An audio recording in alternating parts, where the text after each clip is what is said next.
Hey there everyone, and welcome to an episode of Skis Productions. Today, I'm going to kind of show you guys my old Town Sportsman AP 120 kayak.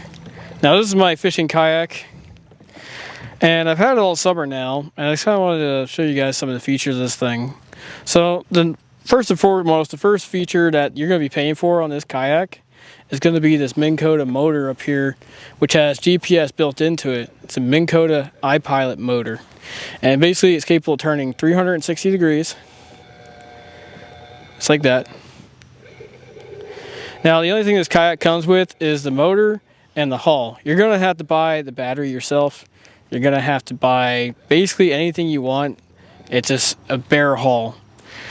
You don't even get a paddle with it. I thought you got a paddle with it when I bought it, but apparently not.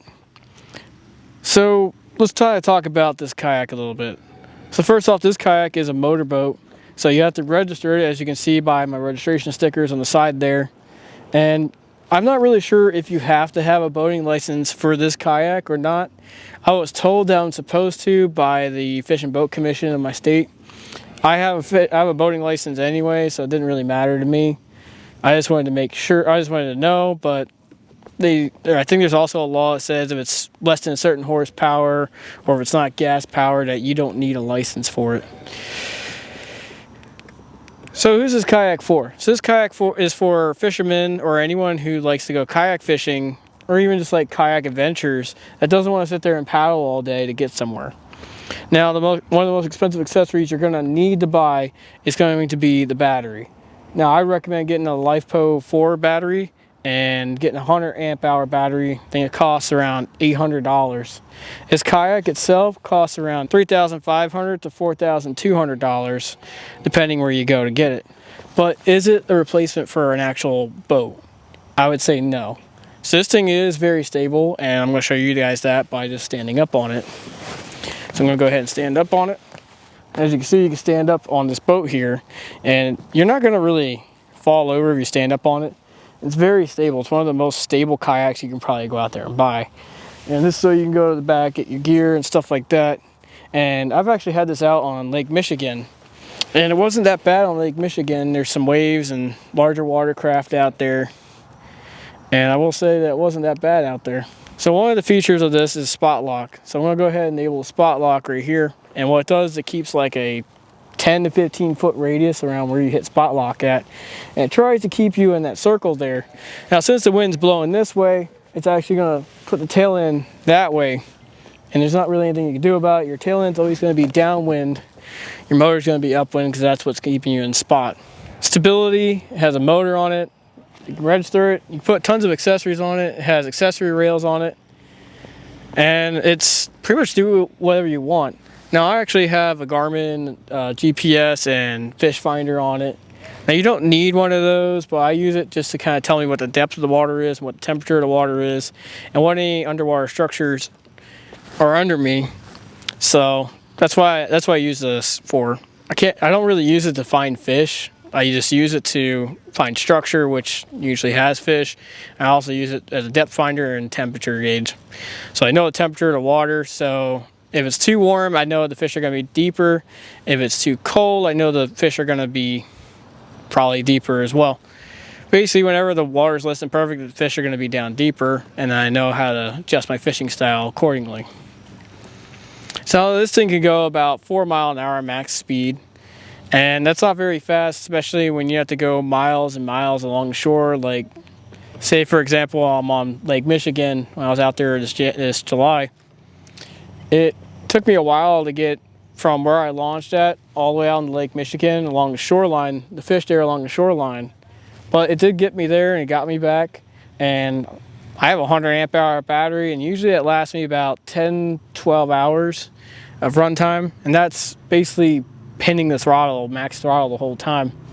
Now if you have a lead acid battery, you're going to get a little bit less range than that. So lithium iron phosphate is the way to go for these kind of kayaks, for these kind of motors and everything. Now I do have a separate battery that I usually use to run my GPS. You don't have to run it on a separate battery, but if you don't run it on a separate battery, basically every time you activate the motor, you're gonna get noise on your GPS here and on your fish finder, and it's going to get all fuzzy and you're not going to be able to tell where the fish are. But let's just kind of cast in a couple times here. So I got my fishing rod right here. Got a bait caster. It's a Daiwa Tatula CT. I just got a little rig on there, and it's a slow action lure to see if we can get anything.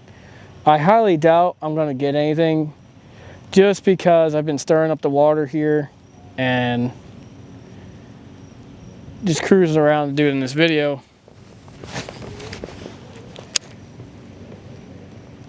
I have the resistance set a little bit high on this, but it's fine. And you can see I'm not touching the controller at all, and it's trying to keep me in one spot.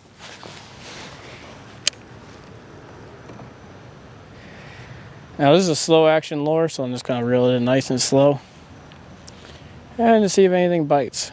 I highly doubt anything's going to bite on this, just because, like I said, we've been stirring up the water quite a bit here. But just in case I do catch something, I'm going to keep the camera rolling for a little bit. But overall, this kayak has been a really good kayak over the summer. Now, if I had to do it all over again, I would definitely get a John boat instead of a kayak. So yeah, basically, I could have gotten a John boat with a cheaper Minn Kota motor for the same price. So why didn't I? Well, I am very familiar with kayaks, and I thought this was going to be a cheaper option, but it really wasn't. It was really just about the same price as a John boat. Actually, it was the boat itself was probably more than the John boat, but you're also getting the autopilot system with it. And I just think the way they integrated this onto this kayak was really cool, so that's why I also wanted to get this one. You do have some internal storage inside the hull, however it's basically useless because it always gets wet in there. You have 4 rod holders, but those are also basically useless because they're always full of water from whenever it rained last, or just from putting it in the water. Like, you got these little plastic rod holders here. You also can't put in these spinning reels into these rod holders in here. So that's another downside, because the square end doesn't fit into the round hole, which is just something they should have thought about when they made this kayak, because they were making it for, you know, tournament fishing and stuff like that. Me, I just kind of do this for fun, so I like to just be able to get around, and since I have an injury on my clavicle, you know, and on my left shoulder, it makes it a lot easier for me to get out there and be out on a boat without having to have a huge boat. And so this thing takes up less storage space than a John boat would. So that's kind of another reason why I got this kayak. And also because if you go into any sort of like canals or stuff like that, this thing's nice and narrow, and you can always pull up the motor. So how you pull up the motor is you just have this little cord here, and basically you just put the motor straight, pull that, motor comes up, and then you can use the paddle. Now this thing actually does not come with a paddle. I will say this thing is a pain in the butt to paddle around. It's not very fast. You paddle it, so the motor is really necessary on this, but you can get home if you use a paddle. Yes, I know I have the paddle the wrong way. I'm just kind of trying to turn towards the camera right now. Just kind of show you guys this right here. Now on the side over here, it actually has a spot for you to store the paddle, which I keep it there whenever I'm transporting the kayak, or right after I put it in the water. Just go ahead and put it here.